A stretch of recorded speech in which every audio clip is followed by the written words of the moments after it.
romantismo, casais que se amam, se entregam, vivem as dores e as delícias de uma paixão. Mas será mesmo que o romantismo se resume a isso? Bora olhar o que estava acontecendo no Brasil na época em que esse movimento se formou por aqui?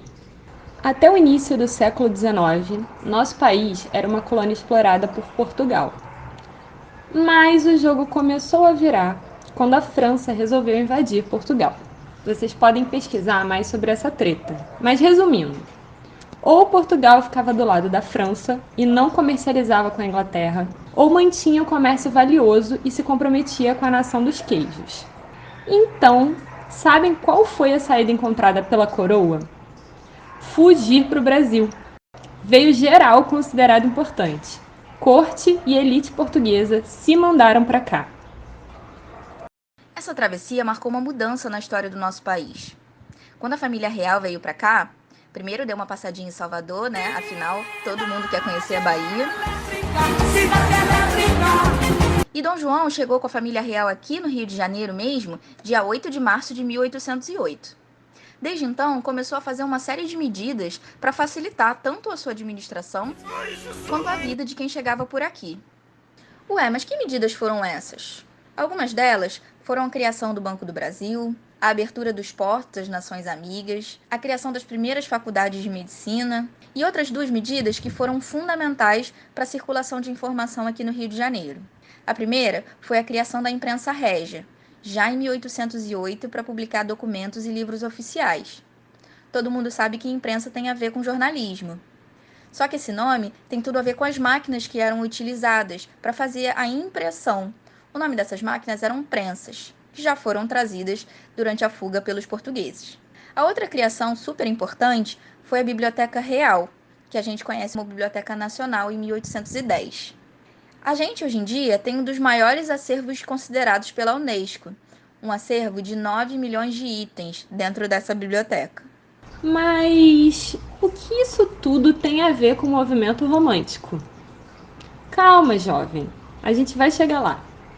As últimas medidas citadas foram importantíssimas para o maior desenvolvimento da literatura por aqui.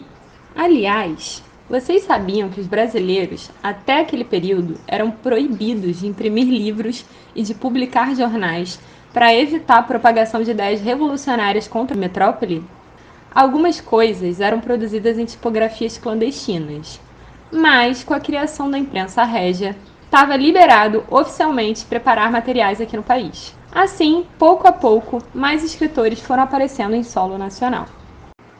Em 1822, rolou a independência do país, que deixou de ser colônia.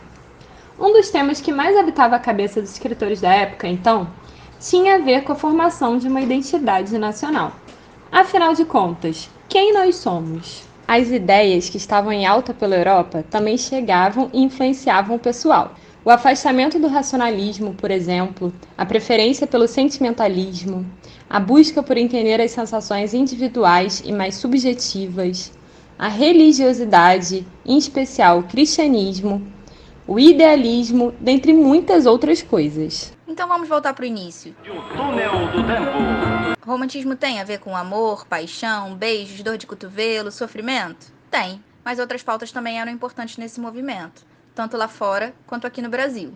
Além do nacionalismo, questões sociais como a abolição, a questão indígena, também apareciam nos nossos livros, nos nossos poemas, nas nossas peças de teatro. Ah, por falar em livro, uma última informação. Nessa época surgiu como se fosse a tataravó da novela. Eram os folhetins. As histórias eram publicadas periodicamente nos jornais, fazendo com que os leitores ficassem ansiosos para o próximo episódio, como se fosse hoje em dia, com as novelas e séries. Deu para perceber que a literatura começou a fazer parte do cotidiano de alguns brasileiros. Algumas escolas foram criadas, inclusive o nosso Colégio Pedro II.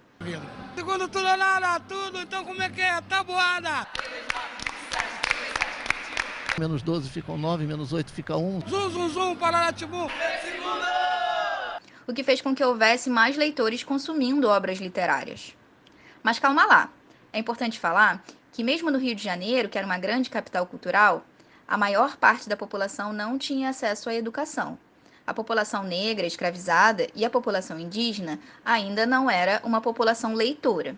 E aí, gostou de saber essas informações? Sacou como é importante a gente saber um pouquinho sobre a nossa história para entender os movimentos literários?